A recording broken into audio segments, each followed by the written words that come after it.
Hey guys, what's going on? Grayson here with another based theory. Today, we're going to be looking a little more closely at an often overlooked topic, namely the mammals that coexisted with the dinosaurs. You see, because many people have a mistaken notion that was perpetuated for decades that not very much happened with the mammals throughout the Mesozoic until after the extinction of the dinosaurs, when all of a sudden mammals proliferated and diversified into all the forms that we're familiar with today. And before then, for all the millions of years that mammals were coexisting with the dinosaurs, mainly they were small, rodent like, scurrying around, hiding from the dinosaurs, and didn't really change or do that much for all that time. But new fossil discoveries in the late 90s and early 2000s have turned that concept on its head. Mammals and mammaliaformes that were truly adopting all kinds of ecological niches and that were radiating and speciating all over the globe into numerous, varied, and very strange forms in a lot of ways. And when you think about it, this isn't so strange or counterintuitive to think, because two-thirds of the time that mammals have been on this earth, right, has been in the Mesozoic era with coexisting with the dinosaurs. And correspondingly, 2 out of 3 of the most major and significant adaptive radiation events in mammalian evolutionary history also occurred during the Mesozoic. Those are the events we're going to be examining today, and we're going to be looking at a small sample of the different mammals and mammaliaformes, these strange creatures that existed in that time. So to start things off, anything from the most recent common ancestor of all the living mammals today and afterwards is classified as a mammal. However, during the Mesozoic, when the dinosaurs were active, there were more than just mammals. There were what are known as mammaliaformes. So these are all the various sister clades, right, that were existent at that time, were related to mammals, more related to mammals than to any other kind of animals, but could not be said to be true mammals because they don't share that common ancestor that all mammals today do. It's thought that that most recent common ancestor to all living mammals today probably lived sometime in the late Triassic period. So this is very early on in the history of mammals, right around the time that Pangea is really starting to break apart into various subcontinents. And this event is likely to have spawned a large adaptive radiation event in mammals. And yes, while it is true that most of the mammals and mammaliaforms at this period look kind of distinctly rodent-like, we're going to see some very cool exceptions to this case.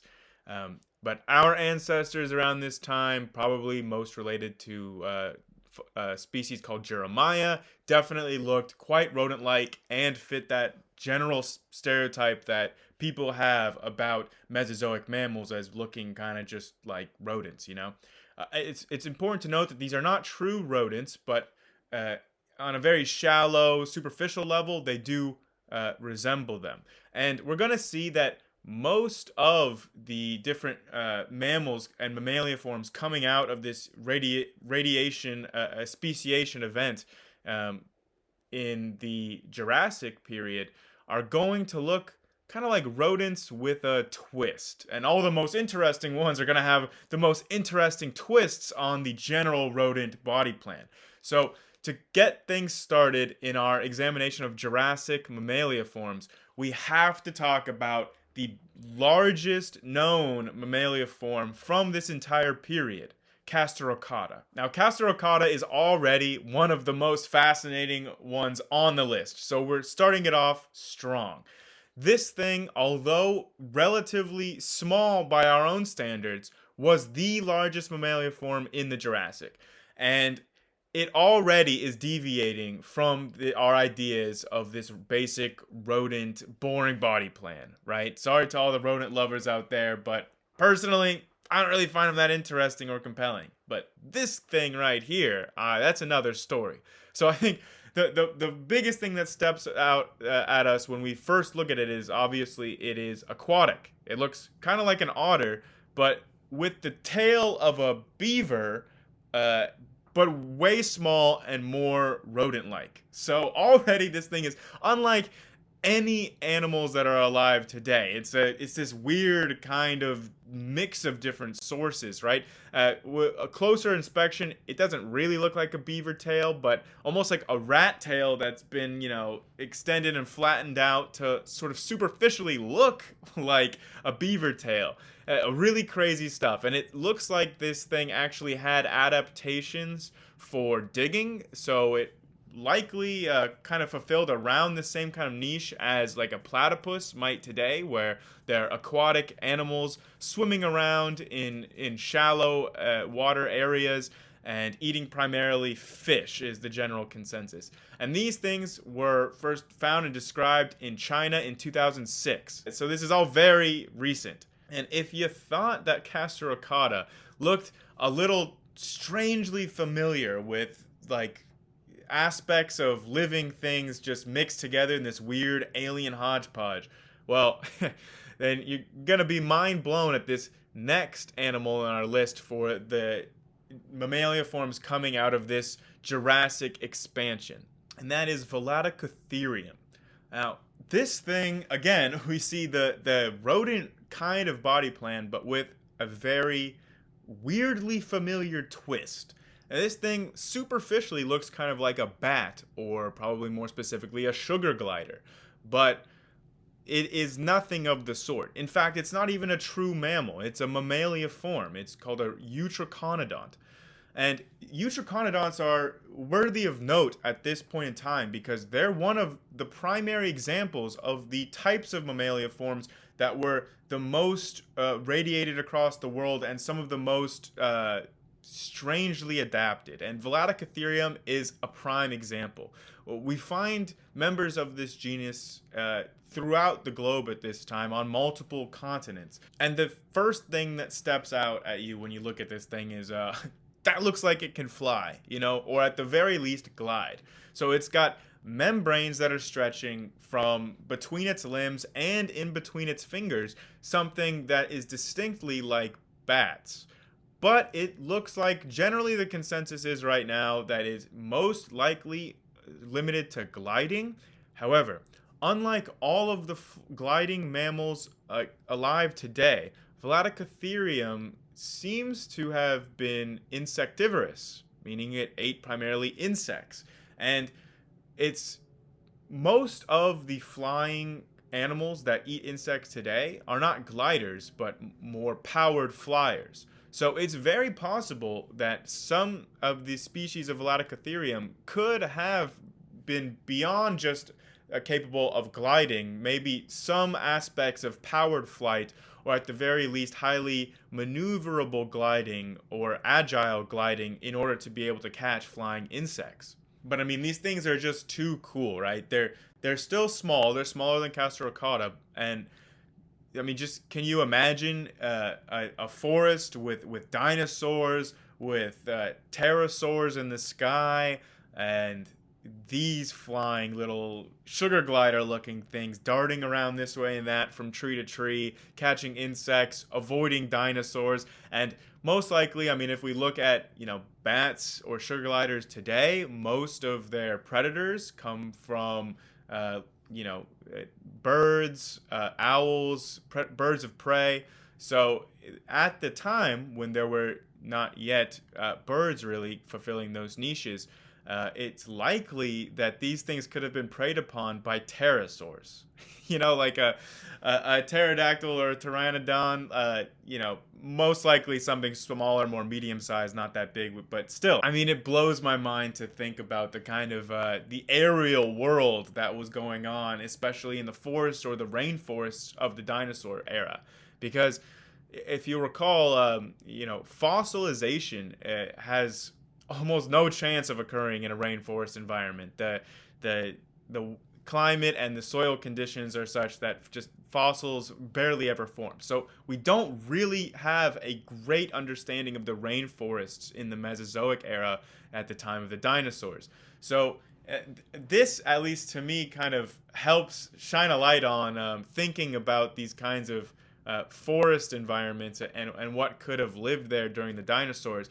We really should not discount mammaliaformes being able to diversify into some of these niches. I mean, this first adaptive radiation of mammaliaformes, fulfilled a way more diverse set of ecological niches than anyone thought decades ago. I mean, this is still coming out today, and some of the findings that we're discovering are still expanding our knowledge about these early Jurassic mammaliaforms. But this is a video about Mesozoic dinosaur era mammaliaforms as a whole, not just the Jurassic. So let's move on to the Cretaceous and on to the second adaptive radiation of mammaliaforms. I should pause because maybe you've been confused the whole time of when I'm describing adaptive radiations. Those are events kind of like the Cambrian explosion, right? Where you have a relatively short amount of time, like,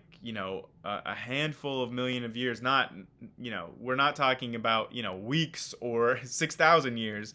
We're talking about still just a relatively short amount of time in a geological reference, in which a massive amount of speciation and diversification happens. And this second adaptive radiation of mammaliaforms is thought to have been precipitated by the emergence of flowering plants, the angiosperms, which created a whole host of new niches for animals, specifically mammaliaforms, to adapt to. I mean, just think about all of the pollinating insects today that are specifically and highly adapted to a niche involving some sort of symbiotic relationship with flowers. The emergence of flowers onto the ecological stage changed everything about the way that forests and different natural biomes function. And with them came a whole host of new roles for the mammaliaforms. Now, I mentioned that there are three main kinds of mammals alive today: the placental mammals, the marsupials, and the monotremes. Well, the monotremes were one of the earliest of these groups to break off and diversify. And the monotremes today are largely only really represented by a few varieties of echidnas and things that look like echidnas and the platypus. Now, one of the oldest known specimens that could be considered related to platypus is Steropodon, which is from the early Cretaceous, when we really don't know it from an extensive fossil record. Luckily, we have a fragment of its like mouth and jaw kind of area that is the same kind as is found in like supporting the bill for a platypus today. So this is why we believe Steropodon resembled a platypus. But we do have other later Cretaceous examples of platypus, namely Patagorhynchus. And the interesting thing, maybe you could tell by the name, but Patagorhynchus was found near Patagonia in Argentina, in South America. Now that's very interesting because today all the monotremes live near Australia. You'll only find platypus in Australia, and that Steropodon fossil was also found in Australia. But monotremes were more widespread during the era of the dinosaurs. Specifically, South America and Australia and even southern Africa and India were kind of connected towards the South Pole with Antarctica, which during the age of the dinosaurs, there were no permanent ice cap poles, right? You might have some cold winter months where you don't get the sun, but overall, these areas, Antarctica, were forested at that time. You can go all the way up north, like to Alaska, which was much closer to the North Pole than today, but it was still heavily forested. There were no permanent ice caps because there was a large greenhouse effect during the age of the dinosaurs in the Mesozoic. So platypus ancestors like Patagorhynchus had more of a free range along this southern string of continents that were still much more closely connected than today. So they could wander between Australia and existed in South America. And this is also thought to have been one of the large migration routes from which the marsupials were able to disseminate and migrate across the continents. It's thought that marsupials at this time were similar to how true mammals have sister clades like mammaliaformes. The marsupials have sister clades that are more closely related to today's living marsupials than they are to any other kinds of mammals, but they are dead ends basically. They're extinct. They don't have living descendants, and so these are collectively referred to together with living marsupials as metatherians. So you have the true therian mammals, which would be placental mammals and their sister clades and descendants, including the dead end ones, and metatherians includes marsupials. So the metatherians at this time were diversifying like crazy. This is a huge diversification and speciation event for metatherians. Specifically, they would originate in North America, it's currently thought, and would migrate along land and sea routes southward through all this connected area to Australia, to South America, Southern Africa, Antarctica. And remember, all of these were much closer together at the southern pole. And actually, during the Mesozoic and the Cretaceous era at this time, the metatherians were actually the most numerous type of mammaliaform. So they were, could broadly be seen as the most successful and were adapted to the most number of niches and had probably the largest population, which is the exact opposite of today, where the placental mammals, the descendants of the therians at that time, are the most numerically abundant and have the most speciation niches. So remember, the next time you look at a platypus, bear in mind that creatures that looked quite similar, not identical, but quite similar to today's platypus, existed during the time of the dinosaurs. And I feel like, that's something that not many people pay attention to or is quite overlooked. I mean, you never see a platypus in a Jurassic Park movie or in any illustrations of dinosaur era environments. You never see platypus in the water, which I would love to see one day. It should be noted that marsupials would go on to have a long and amazing evolutionary history in South America, but in North America, where they are thought to have originated, they can no longer be found today, except for your friendly neighborhood possum. So the next time that you see a possum, just remember that something very similar existed during the time of the dinosaurs. Possums are another example of an animal that, at least on a superficial level, resembles its ancestors from the dinosaur era. And this is because the niche that the possum fulfills has remained relatively suitable for the possum. It hasn't had to change very much because it's still quite successful in its niche today as it was back then. So if you'll remember that Casteracata was the largest mammaliaform back in the Jurassic period. So what was the largest mammaliaform of the Cretaceous? Well, the Cretaceous is a long period. The Cretaceous is actually the longest period since the Precambrian. There were several extinction events within the Cretaceous itself. In fact, it is unclear whether or not the Velociraptor had any descendants that survived even to the Cretaceous. So for these last two mammaliaforms, we are going to be talking about two of the biggest, baddest mammaliaforms of the entire Mesozoic era. Now, in the early Cretaceous period, the largest mammaliaform, edging out all the rest, a fellow member of Eutriconodonts, we have Repenomamus. And Repenomamus kind of superficially resembles some sort of bizarre, more generalized looking badger type creature. But the most impressive thing to note with Repenomamus is that it was actually found with evidence that it was eating small dinosaurs. That's right. So far from the stereotype that mammals and mammaliaforms from the dinosaur period were these cowering, rat like little rodents that were scurrying around, hiding in holes, and just trying to avoid getting eaten by the dinosaurs, here we have an example of a mammaliaform that was actually eating dinosaurs.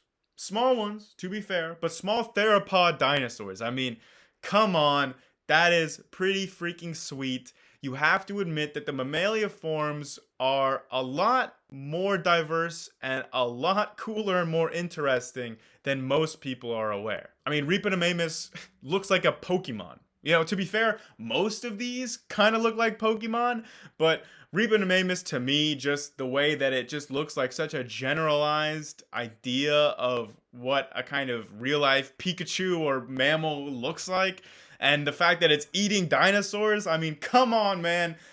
Repenomamus, one of the greatest to ever do it, but my actual favorite on this list today, I have saved for last. While Repenomamus may win in the overall weight department as the largest Cretaceous mammaliaform, there's actually another contender.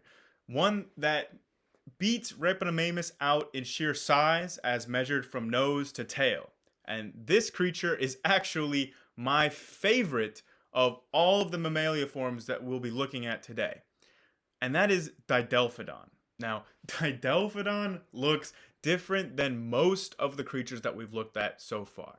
It kind of has this long, hairless, rodent-looking tail, kind of like Castericata, but not flat like a beaver, more like a giant rat tail. And remember, that is a giant rat tail on a creature larger than a house cat.